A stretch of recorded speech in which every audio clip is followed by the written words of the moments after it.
A combat commotion. Why the next Roland Garros promises so much for the WTA. Everything that contributes context to the women's circuit suggests that Paris could be historic. Don't believe it? There are plenty of reasons to get hooked on this WTA.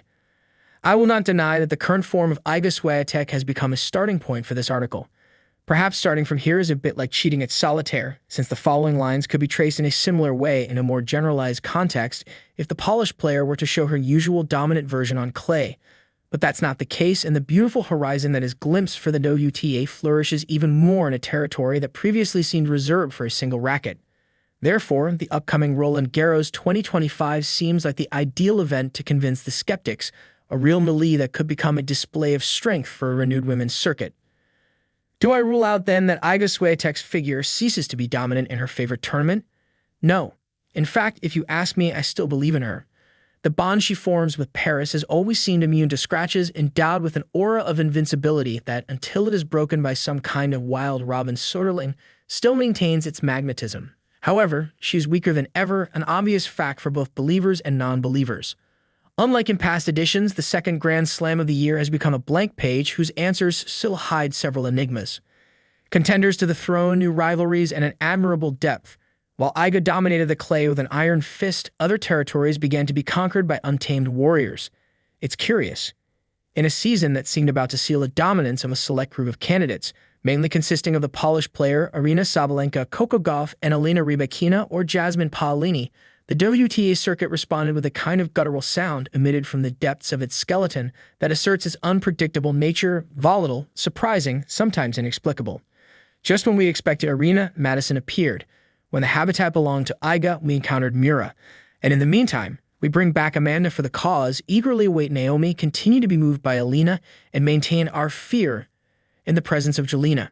The major titles on the circuit in this early part of the year, which seemed destined for the new queens of the circuit, ended up in hungry hands, thirsty for affirmation or to start their journey among the greats. Further back, new names emerge and position themselves as a threat like any other. The level of Marta Kostyuk, Clara Tauson, or Olga Danilovic attests to this. Let me also not forget about Paula Badosa or Emma Navarro, established at the top and making consistency their flag, although for different reasons they are not at their best form. They had also shown an adaptability to the terrain that prevents us from ruling them out. For many, the upcoming Roland Garros is a great chance for Aryna Sabalenka. Swiatek's tough moment, the hunger she carries after not triumphing in Australia. And yes, perhaps her situation is similar to that of Federer in 2009. Perhaps the timing may rarely be so favorable for her again. But despite that, her favoritism is not as dazzling on a surface that still presents difficulties as one might expect. Because the next Roland Garros could be for Mura Andreeva, with an organic, natural, and mature evolution that temporarily distances her from the dreaded broken toy label. Perhaps it will be for Coco Gauff with explosive energy, athletic conditions to physically dismantle each opponent on the clay court. The best part? That in almost every round along the way, whether in the first or second week, they could face opponents who ensure us entertainment and drama every day. The WTA is in a sweet moment. In a time of consolidating rivalries at the top, of attractions but also surprises, over rivals from the second tier that dazzle us, of names to note down for what they might achieve in the increasingly short term. And of course, if in past years Roland Garros was seen as the greatest certainty in this scenario, it has now become a casino where every roll carries significant weight. Although, remember, the house always wins, or is it time for the nature of women's tennis to also rebel against it? In a month we will know. Meanwhile, let the game begin.